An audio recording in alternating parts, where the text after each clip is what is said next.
Well, I got a little time, so might as well toss a few comments about Star Wars. Uh, yeah, it's still there. So, of course, May 4th came along, and I know they tried to claim ownership of tweets or whatnot, which is public domain anyway. I don't know why they did, but they're stupid. All right, so, but anyway, it confirmed that the leaked details of the female-centric Star Wars with Leslye Headland as the showrunner is a true deal and is supposedly on the way. We'll see how that happens. Lots of things get announced. Oh boy, they got to actively figure out a way to get rid of it. Unless, of course, boy, she and Kennedy, though they between the two of them got dirt all over Bob Iger or whatnot. I don't know.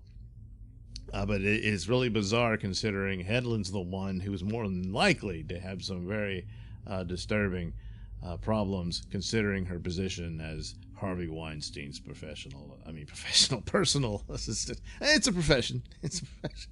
And praising him even after the horrific allegations were public. And all of a sudden deleting a buttload of tweets. At first I thought, oh, she must have even more egregious, totally, bigoted statements, from her misandry and whatnot. And I'm sure maybe some of that, but probably more to do on that side of the story with Harvey and all of that sort of thing. But that goes around a lot. A lot of these people just, all of a sudden, yes, it's really terrible and everything, when they all stood by him and were happy to take his favors and whatnot. Had to have been, and most people were fully aware of what he was about and all that sort of thing. And Miss Headland, right there in the center of it, is no different. So she's a bit of a liability here, and that's why it's not a good idea to take her on and give her a Star Wars franchise, especially since it's pretty obvious she has no real interest in Star Wars. And thankfully, in one of the early interviews about the leaks and stuff, and I was reading one on Bounding in the Comics where they quoted her from a Rolling Stone interview, where she had been promoting a film, or was it a play? I can't remember which. Well, it has to have been a film called Sleeping with Other People. Is that the one that she did? Was her female comedy and whatnot? And this was in 2015. So she stated, I was lucky to come along when R-rated female-centric comedies became moneymakers. Well, they did in the past. Then they got dragged down by the same leftist crap that drags everything down. Comedies are dead as a powerful genre in films as of now. So that was back then, and then 2016 happened, and it's gone. But the more telling thing here is she goes on to say that comedy and horror are really two of the only genres where women can get a voice now. It's not big budget franchise movies and superhero movies. So there you go. That's the motivation here. People like her are not interested in the genre.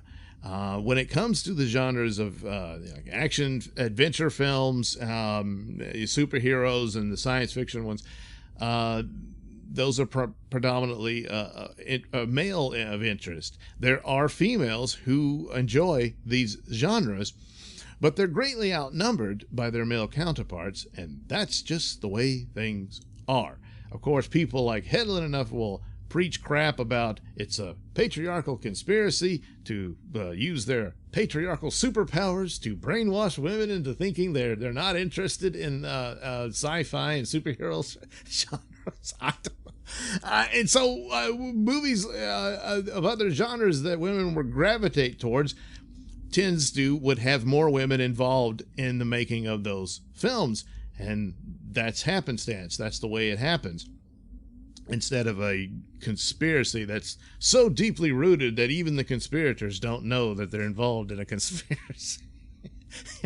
Yeah, it's just a means by which she can extort her way into the business. So many people have done this, and so she's using her gender as a means, to get work that pays more, that's going to make more money.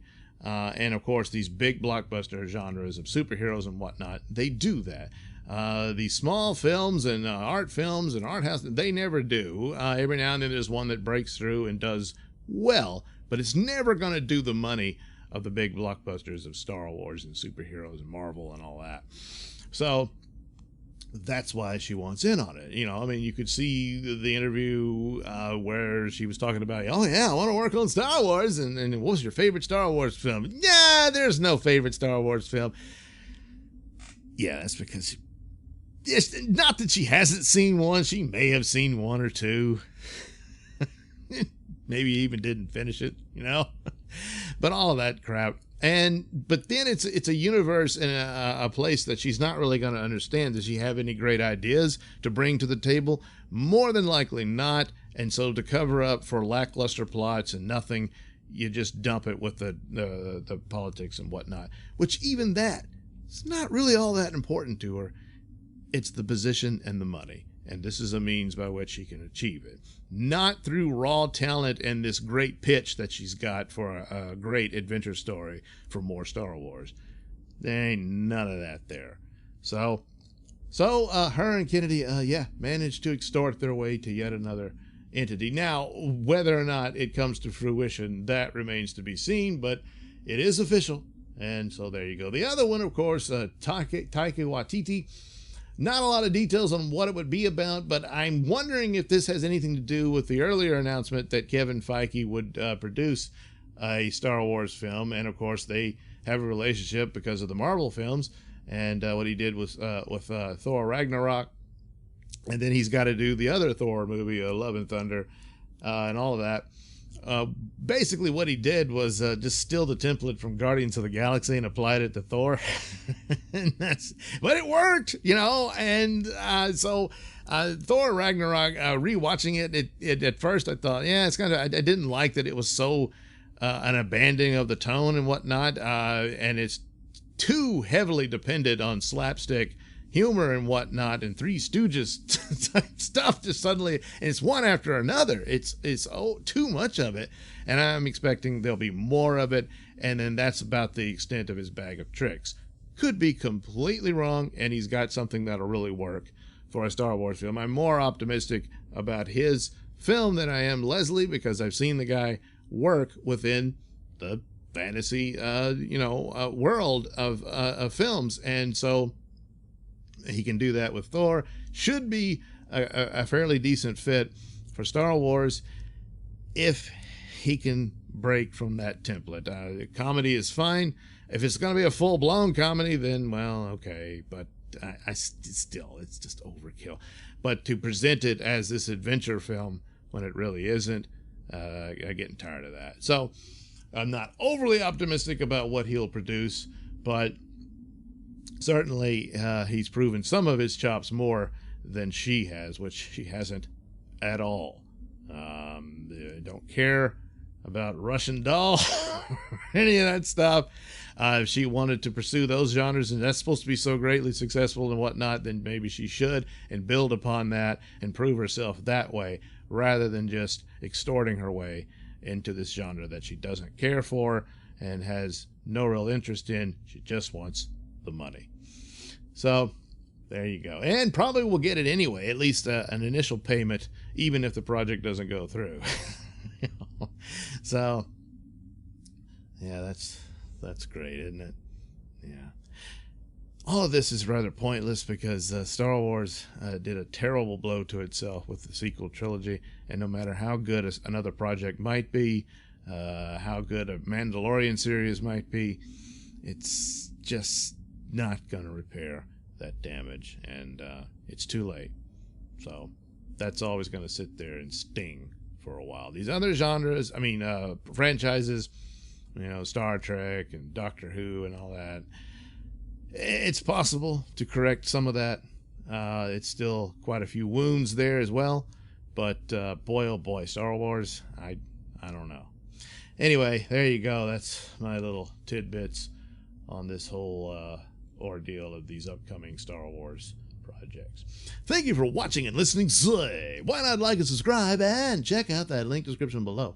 That'll take you to my mini stores that have plenty of goodies for you. Most notably my comic book over at indieplanet.com. And of course, you can catch the Mr. Nailsin Show, my podcast on RadioMisfits.com, and you can also watch my videos on BitChute.